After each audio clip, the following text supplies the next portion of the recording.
Bismillahirrahmanirrahim. Assalamualaikum warahmatullahi wabarakatuh. Waalaikumsalam warahmatullahi wabarakatuh. Halo Sobat Hipotesis, Hikmah Podcast Isu Strategis Lembaga Hikmah dan Kebijakan Publik Pimpinan Pusat Muhammadiyah. Perkenalkan, saya Aina. Pada kesempatan kali ini kita akan membahas sebuah isu yang sedang hangat diperbincangkan khususnya di daerah Kulon Progo mengenai konflik berkelanjutan, lingkungan rusak, dan rakyat menjadi korban, yaitu mengenai penambangan pasir di Kali Progo. Tentunya saat ini saya tidak sendiri, Sobat Hipotesis. Saya akan membincangkan topik ini dengan Bapak Taufik, yaitu beliau merupakan Ketua Bidang Kajian Politik Sumber Daya Alam Lembaga Hikmah dan Kebijakan Publik Pimpinan Pusat Muhammadiyah. Selamat siang, Pak. Selamat siang, Mbak Aina. Selamat siang, Sobat Hipotesis dimanapun Anda berada. Bagaimana Pak kabarnya? Alhamdulillah siang hari ini sehat dan cuaca juga cukup cerah ya. Walaupun akhir-akhir ini kita di Indonesia, khususnya barangkali di Jogja, Sobat Hipotesis memang cuacanya kalau pagi malam cenderung dingin. Gitu. Iya Pak, betul sekali. Oke Pak, jadi pada kesempatan kali ini kita sudah tahu ya Pak bahwasanya telah terjadi isu yang cukup panas gitu Pak, yang ada di Kulon Progo khususnya, di mana konflik ini berkelanjutan dan kerusakan lingkungan itu telah menyebabkan penderitaan bagi masyarakat yang ada di Kali Progo. Kemudian karena adanya penambangan pasir liar Pak begitu yang dilakukan oleh PT Citra Mataram Konstruksi dan perorangan juga oleh Pramudia Afghani, yang berupa dampaknya itu kekeringan sumur, kemudian pencemaran udara juga, kemudian suara-suara bising yang dihasilkan oleh mesin untuk menambang itu sangat mengganggu warga sekali begitu Pak. Kemudian masyarakat yang terdampak itu ada di Padukuhan Wiyu, Pundak Kelurahan Kembang, yaitu di Kulon Progo itu sendiri Pak, begitu. Kemudian di sini saya menemukan fakta-fakta yang menarik nih Pak, yaitu sebelum penambangan pasir liar ini ada, penggunaan alat berat itu sudah ada sejak dulu, tapi itu tidak menggunakan alat berat, tapi menggunakan manual begitu Pak. Menggunakan penambangan pasir manual begitu. Kemudian fakta yang menarik kedua yaitu penggunaan alat berat ini sendiri merusak struktur daerah yang dominan, sehingga menimbulkan gejala yang terjadi seperti gejala longsor itu tadi, terus mencemari sungai, menghilangkan sumber mata air, dan mengganggu irigasi sawah. Begitu Pak. Kemudian kejanggalan yang lainnya itu berupa pemalsuan dokumen. Jadi dokumen-dokumennya warga itu ikut dipalsukan begitu. Kayak namanya itu dipakai, kemudian tanda tangan, itu tuh dipalsukan demi kebutuhan si PT tersebut begitu Pak. Kemudian menurut Bapak, bagaimana sih tanggapan Bapak sebagai Ketua Bidang Kajian Politik Sumber Daya Alam Lembaga Hikmah dan Kebijakan Publik Pimpinan Pusat Muhammadiyah mengenai konflik tersebut begitu Pak? Oke, terima kasih Mbak Aina dan sahabat Hipotesis dimanapun Anda berada.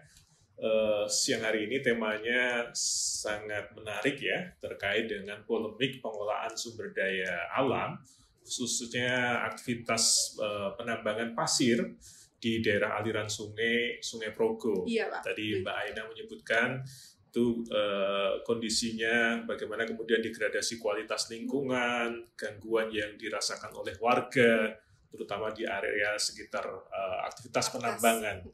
Nah, sahabat Hipotesis dimanapun Anda berada, ini merupakan salah satu concern atau perhatian serius dari Muhammadiyah, khususnya pimpinan Muhammadiyah pada periode kali ini, periode hasil Muktamar 2022 kemarin pada kepengurusan 2022-2027 yang kemudian dimandatkan pada lembaga hikmah dan kebijakan publik sebagai unsur pembantu pimpinan yang dimandati untuk melakukan advokasi sekaligus memastikan, mendorong hadirnya tata kelola lingkungan yang lestari dan berkelanjutan. Nah, dalam perspektif LHKP, khususnya di bidang kajian politik sumber daya alam, aktivitas penambangan yang serampangan demikian, yang kemudian merusak alam, yang kemudian dari sisi prosedurnya tadi, itu juga ternyata banyak prosedur yang tidak dilaksanakan dengan semestinya, ada indikasi-indikasi menyalahi prosedur misalnya, harusnya ada partisipasi dan ada approval persetujuan warga, tetapi kemudian juga sudah tidak diindahkan, bahkan ada indikasi pemalsuan. Dan pada akhirnya terkonfirmasi juga aktivitas penambangan yang serampangan yang kemudian juga menggunakan alat-alat berat itu telah menimbulkan degradasi kualitas lingkungan dan ini kerusakan lingkungan yang cukup signifikan. Nah, terkait dengan itu tentunya LHKP pertama kita mengecam praktek itu ya. Dalam konteks ini adalah aktivitas yang didorong oleh keserakahan kapitalisme, upaya untuk menghimpun, mencari profit yang berlebihan, yang serakah, yang greedy, sehingga kemudian melampaui batas dan tadi menimbulkan kerusakan. Di sisi lain kemudian kita juga menyayangkan sekaligus ini juga menjadi sebuah sentilan dari kami, dari LHKP kepada otoritas, dalam ini barangkali pemerintah setempat, pemerintah daerah maupun kalau ini karena kaitan wilayah sungai, barangkali juga ada kaitannya dengan balai besar wilayah sungai, betapa kemudian ada kerusakan ekosistem yang cukup sistemik, Mbak Aina. Dari aktivitas penambangan menimbulkan kekeringan segala macam ini karena kemudian tadi berlebihan menggunakan alat-alat berat yang barangkali kemudian skalanya itu sudah melampaui kapasitas atau kalau dalam bahasa teknisnya itu carrying capacity dari lingkungan daerah aliran sungai itu. Dan ini sebenarnya kalau kita dekati lagi kerusakan yang ditimbulkan itu niscaya kalau dikuantifikasi itu nilainya itu akan lebih besar daripada kemudian profit yang didapatkan dari aktivitas itu. Belum lagi kalau kemudian kalau kita lihat dari perspektif keadilan, siapa tuh sesungguhnya yang menikmati keuntungan dari aktivitas penambangan itu? Ya barangkali modal dengan beberapa gelintir pihak saja gitu loh. Masyarakat secara umum, bahkan masyarakat sekitar itu niscaya tidak cukup menikmati keuntungan itu. Bahkan barangkali biaya sosialnya, biaya kerusakan lingkungannya, biaya untuk dampaknya, misalnya mereka terpaksa harus membeli air bersih, mereka kemudian barangkali ada yang kemudian gampang sakit atau kena sakit ISPA karena tadi juga disebut ada pencemaran udara dan seterusnya, itu barangkali biaya-biaya yang dikeluarkan jauh lebih besar. Belum lagi misalnya bisa dipastikan Mbak Aina, fasilitas publik di sana berupa jalan lingkungan itu saya juga rusak karena dilalui oleh kendaraan-kendaraan yang membawa muatan berat. Nah ini sebenarnya adalah social cost yang cukup besar yang harus ditanggung oleh warga. Tidak sebanding dengan profit yang dihasilkan, belum lagi kemudian aktivitasnya itu diduga tadi serampangan dan menyalahi kaidah normatif atau peraturan yang ada. Jadi kita LHKP mewakili Muhammadiyah mengecam itu dan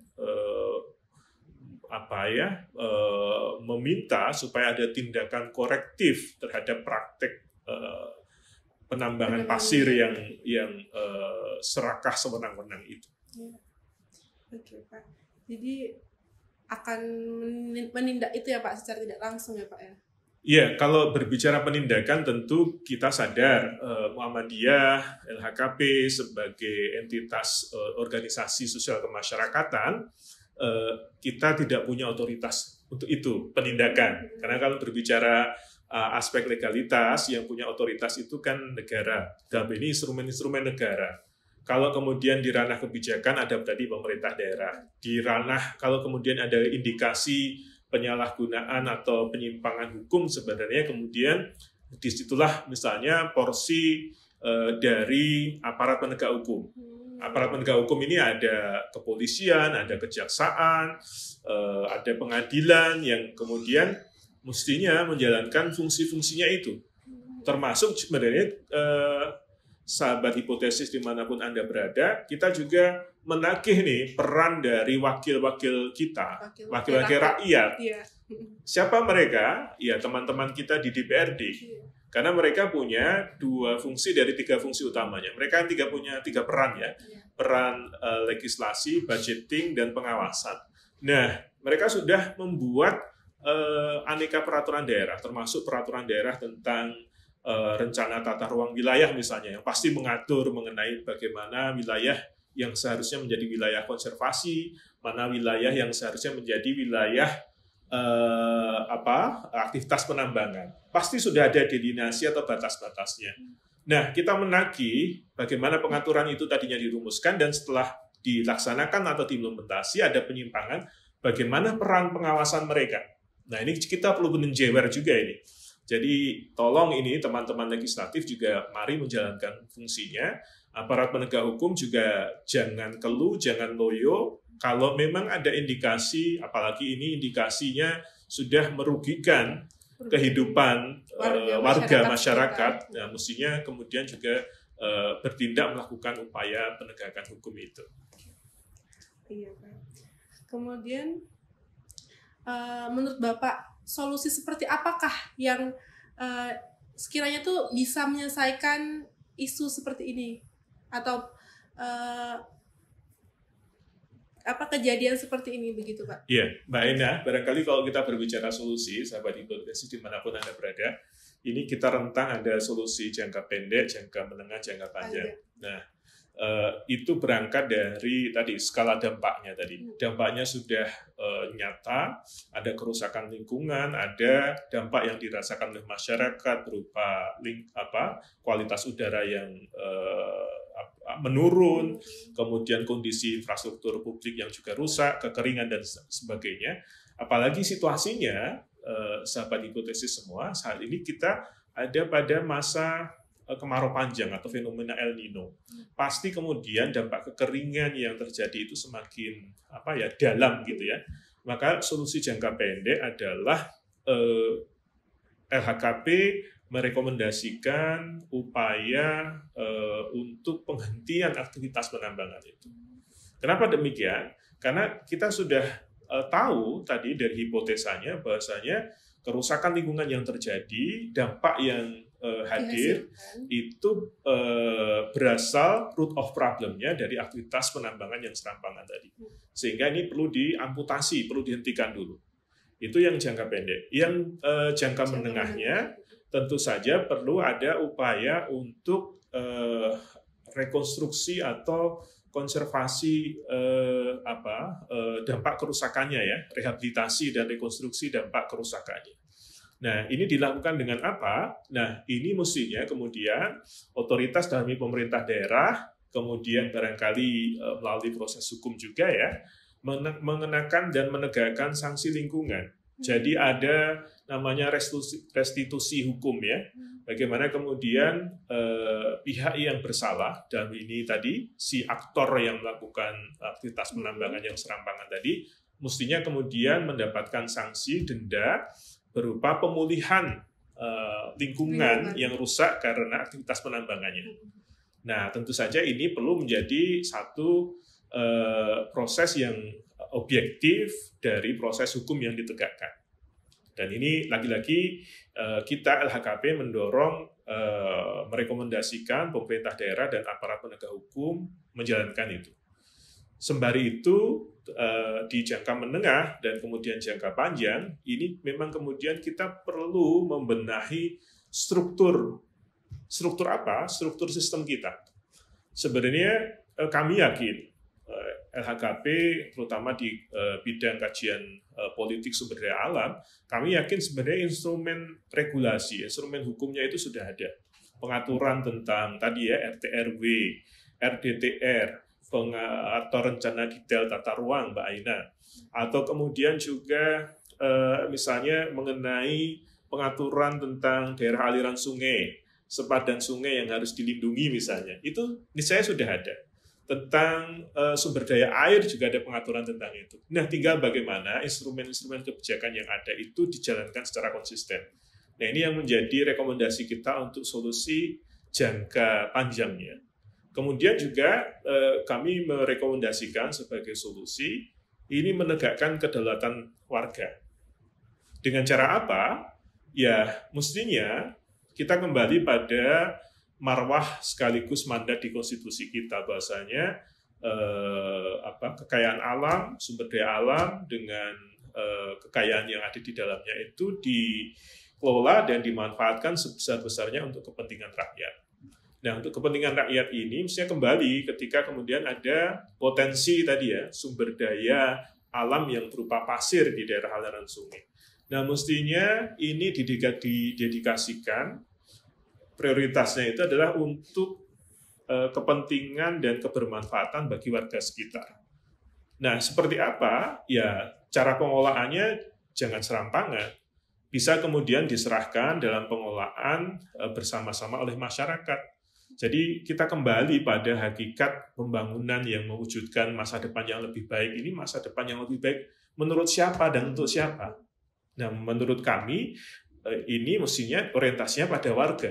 Sehingga dikelola bersama-sama, boleh jadi dengan aktivitas penambangan tradisional, tapi itu niscaya akan menghimpun sumber daya warga sekaligus nantinya kemanfaatannya bisa dirasakan lebih luas oleh warga daripada kemudian oleh swasta punya modal besar perorangan menggunakan alat berat, itu niscaya kondisinya akan demikian. Akan mempunyai dampak negatif bagi masyarakat sekitar begitu ya Pak? Betul, karena niscaya pun mereka tidak akan diikutsertakan dalam aktivitas itu, karena biasanya aktivitas penambangan yang padat modal itu menggunakan alat-alat modern, yang alat-alat modern itu niscaya kan biasanya lebih efisien dari kebutuhan sumber daya, sehingga saya yakin warga di sekitar itu banyak yang lebih menjadi penonton daripada kemudian pelaku dan menikmati betul dari aktivitas kemanfaatan itu. Oke, ya Pak. Kemudian kebijakan yang perlu diambil untuk menyelesaikan konflik di antara perusahaan yang bersangkutan dengan warga sekitar itu seperti apa begitu Pak? Iya, pertama tentunya adalah kalau instrumen kebijakan tadi ini saya sudah ada Mbak Aina ya. Ini tinggal kemudian pertama penegakannya. Yang kedua, barangkali perlu review kembali apakah di dalam misalnya ya perizinan pemanfaatan tambang dan seterusnya itu sudah benar-benar menyertakan partisipasi warga. Jadi kita harus memastikan bahwasanya proses pengambilan keputusan di kita termasuk pemanfaatan sumber daya alam khususnya dengan aktivitas penambangan itu sudah dilakukan secara musyawarah dan sepersetujuan warga.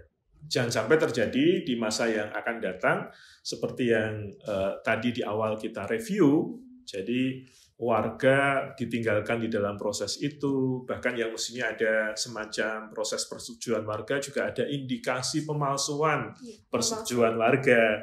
Itu tidak boleh lagi terjadi. Kalau kita bawa pada aras konseptual Mbak Aina, sebenarnya Undang-Undang Dasar kita sudah memandatkan itu pada rujukan pasal 33 tadi. Termasuk kemudian secara teoritis, ini kan daulat warga ini perlu ditegakkan. Jadi warga itu tidak boleh hanya kemudian menjadi partisipan semu atau melakukan apa yang disebut sebagai pseudo participation. Partisipasi semu, partisipasi bayangan dengan model tokenisme. Jadi kayak semacam elitnya didekati, diminta persetujuan, tetapi sebenarnya keseluruhan warga tidak dimintai persetujuannya. Nah ini kedaulatan warga ini kalau di dalam bahasanya Arnstein di dalam The Ladder of Participation atau tangga partisipasi, dia ada pada tangga citizen control. Bagaimana kemudian warga itu memiliki kontrol terhadap pemanfaatan sumber daya alam yang ada di lingkungan mereka. Nah, ini tentunya bisa dilakukan oleh otoritas yang ada secara berjenjang. Boleh jadi kemudian di situ ada peran dari pemerintah kabupaten, ada peran dari pemerintah provinsi yang sekarang kemudian di undang-undang pemerintah daerah sebelum kemudian kena tsunami undang-undang Cipta Karya itu atau Cipta Kerja itu kan kemudian otoritasnya diambil alih oleh pusat. Tetapi kita juga punya namanya pendekatan yang berangkat dari prinsip subsidiaritas. Di situ ada otoritas pemerintah desa atau pemerintah kelurahan. Nah ini yang kemudian kita harapkan juga berdaya, termasuk kemudian juga kalau kita meyakini komunitas yang berdaya, sebenarnya kita juga memiliki ekspektasi bagaimana kemudian di tingkat komunitas misalnya lewat jaringan Muhammadiyah ada pengurus ranting, ada jamaah-jamaah masjid, ini kemudian juga bisa menjadi warga yang berdaya, melakukan advokasi ketika kemudian proses-proses pengambilan keputusan di tingkat komunitas itu berlangsung. Nah itu yang di level dekat. Nah di level tinggi kita juga sebenarnya mengadvokasi supaya negara, dalam ini pemerintah pusat, itu betul-betul serius nih menganalisis dan menjaga keberlangsungan ekosistem kita, kualitas lingkungan kita. Jangan hanya kemudian mengejar profit, mengejar misalnya pendapatan asli daerah atau pendapatan negara, tetapi kemudian degradasi kualitas lingkungan yang terjadi itu nanti kalau dikuantifikasi atau diperhitungkan itu nilainya justru lebih besar, dan kita sebenarnya dalam hitungan untung rugi sebenarnya kita rugi dengan eksploitasi sumber daya kekayaan alam yang serampangan demikian. Oke. Jadi ya kita harapkan ya Pak ya pemerintah pusat maupun daerah juga membantu dalam kasus tersebut begitu ya Pak ya. Betul. Termasuk juga kemudian kita berharap nanti berjejaring dengan rekan-rekan pegiat lingkungan hidup lainnya, kita melakukan advokasi supaya kemudian tadi pertama kita menggunakan pendekatan Paulo Freire ya, menyadarkan si yang tertindas dalam ini warga masyarakat supaya sadar akan hak-haknya, mampu melakukan advokasi terhadap hak-haknya, sekaligus juga menyadarkan tadi pelakunya gitu, supaya kemudian mereka sadar, mereka insaf, mereka tobat, melakukan pertobatan ekologis, diantaranya tadi dengan kompensasi terhadap kerusakan lingkungan, maupun ke depan juga melakukan tindakan korektif, tidak lagi kemudian melakukan aktivitas yang serampangan tadi. Oke. Baik, Sobat Hipotesis, tidak terasa kita sudah berbincang-bincang dengan Bapak Taufik terkait dengan kejadian yang dialami oleh masyarakat di sekitaran Kali Progo begitu, tentang penambangan liar yang terjadi. Oke, terima kasih kepada Bapak Taufik yang sudah menyempatkan hadir dan mampir ke channel Hipotesis begitu Pak. Terima kasih Pak. Sama-sama Mbak Ina dan sahabat Hipotesis sekalian. Pesan saya, jadilah sahabat Hipotesis sebagai agen-agen perubahan, sebagai agen-agen yang bersama-sama melakukan advokasi terhadap keseimbangan dan keberlanjutan ekologi kita. Oke. Karena kita hanya punya satu planet, kita tidak punya planet kedua untuk kita tinggali. Oke, terima kasih Pak. Baik Sobat Hipotesis, sekian episode kali ini. Jangan lupa like, comment, and subscribe channel YouTube LHKP Pimpinan Pusat Muhammadiyah, dan jangan lupa dinyalakan notifikasinya supaya nggak ketinggalan nih episode-episode selanjutnya. Jangan lupa juga follow akun Instagram dan TikTok kami di @lhkp_ppmuh agar Sobat Hipotesis tahu nih info-info terkini atau isu-isu terkini yang sedang terjadi di negara kita, Pak, begitu. Oke, saya akhiri. Wassalamualaikum warahmatullahi wabarakatuh. Waalaikumsalam warahmatullahi wabarakatuh.